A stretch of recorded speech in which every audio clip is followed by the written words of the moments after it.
Hello everyone. Just want to make a short sermon video. I'm going to be in Philippians 4:8, one verse I think, in the King James Version of the Bible. And it says, "Finally, brethren, whatsoever things are true, whatsoever things are honest, whatsoever things are just, whatsoever things are pure, whatsoever things are lovely, whatsoever things are of good report, if there be any virtue and if there be any praise, think on these things."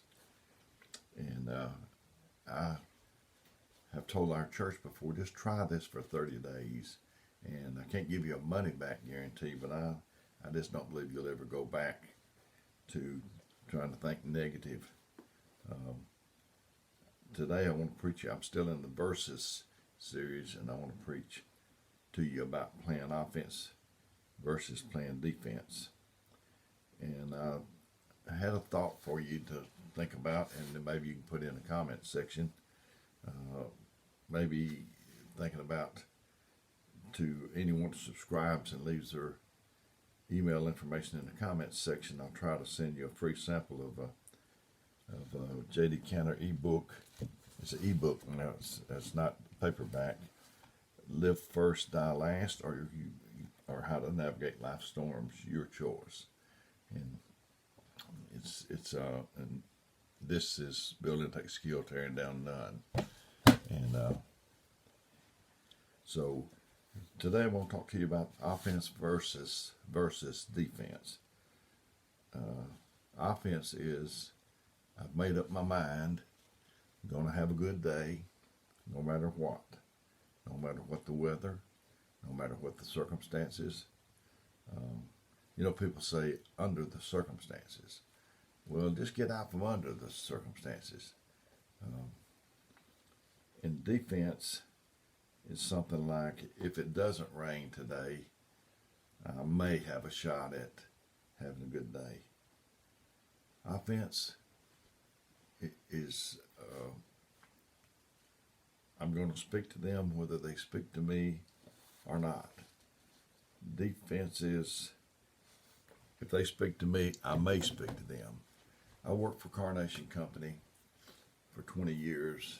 We got bought out by Nestle Food Company in the last years that I was there, and we sold candy, Nestle candy, and we sold it. The way we did at first was right before Halloween, we'd start pushing our Halloween candy. And then we got a new boss, and he said, "No, we're going to play offense. We're not selling Halloween candy right before Halloween. We started selling different seasons of candy way before the season began. Valentine's, Halloween, Christmas, whatever it was." And I saw the value in that, and I transferred it over in my mind to spiritual. So offense is proactive, people call it, and defense is reactive.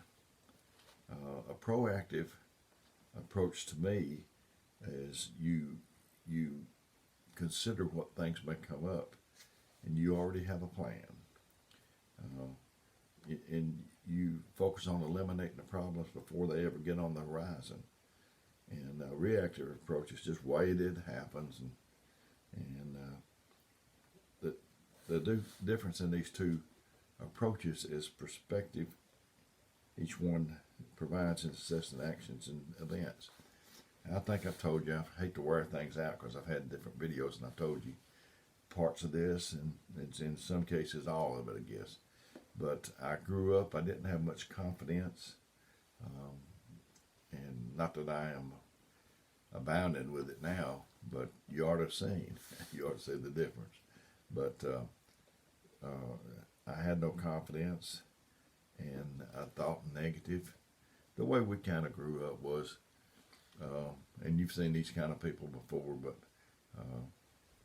we talking, I'm going to out complain, I've got more things wrong with me than you got wrong with you. And if you start telling me what's wrong with you, then I try to, like one-upmanship or something. And I can't wait for you to get through so I can start telling you what's wrong with me. I saw a better way. I saw a man named Brother Harold Simmons. He had a cancer in his leg, and he would limp. And I saw him when he come in the threshold of the church sometimes, and he'd be limping up to the threshold. But when he got to the threshold, he held his head up, and I saw that was a better way. You know, over in 1 Corinthians, it says, "And yet I show you a more excellent way," and it's a more excellent way. Don't you want the more excellent way?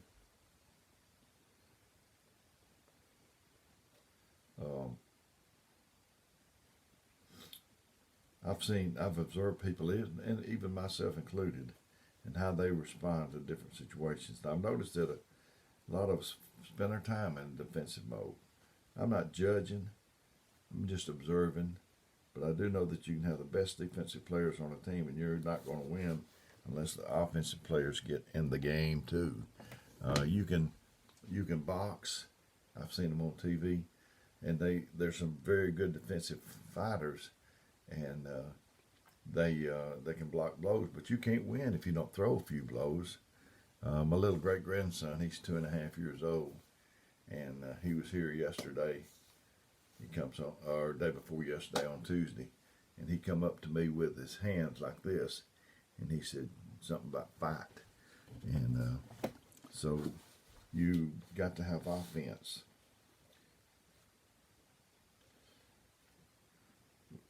Like I say, many of us, whether we realize it or not, are playing defense way more than we're playing offense. We're constantly on alert, ready to defend our words or actions or even our thoughts.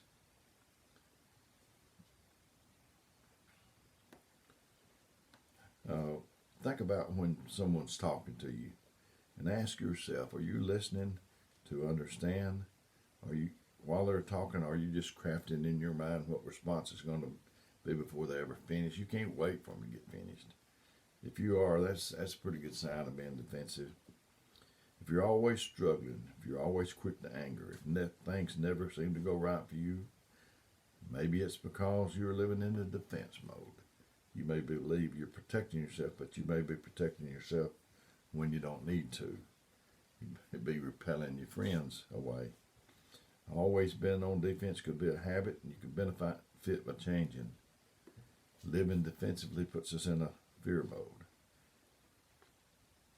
And that's our instinct back from the beginning, is to defend ourselves.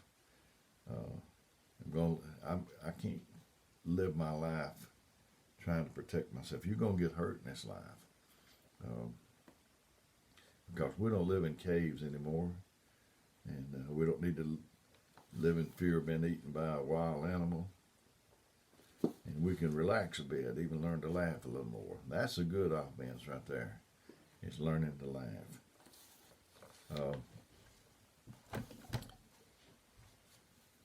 I heard a man say that 5 minutes of deep gut laughing was better, more productive than 15 minutes of moderate exercise. So he said, well, if that be the case, I'll just get up and laugh for 5 minutes and go back to bed. But laughter's good for you. Playing offense is good for you. Just make up in your mind what you're going to do,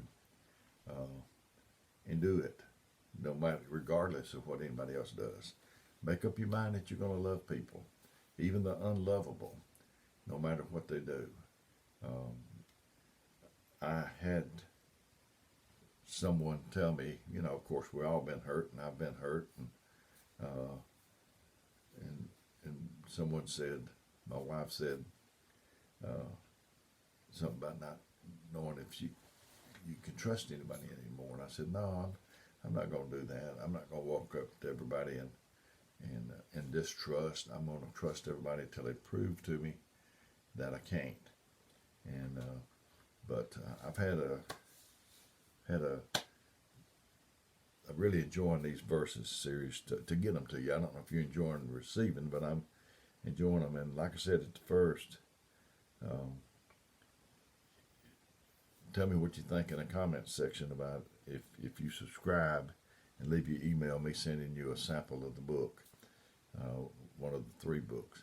So just let me know if that's it or what it is that you might need. I've been giving my phone number 256-508-4410. And if you call or text me, I might not get right back to you, but I'll sure make an effort to get back with you as soon as I can. May God bless you. And until we do this next time, and see you next time.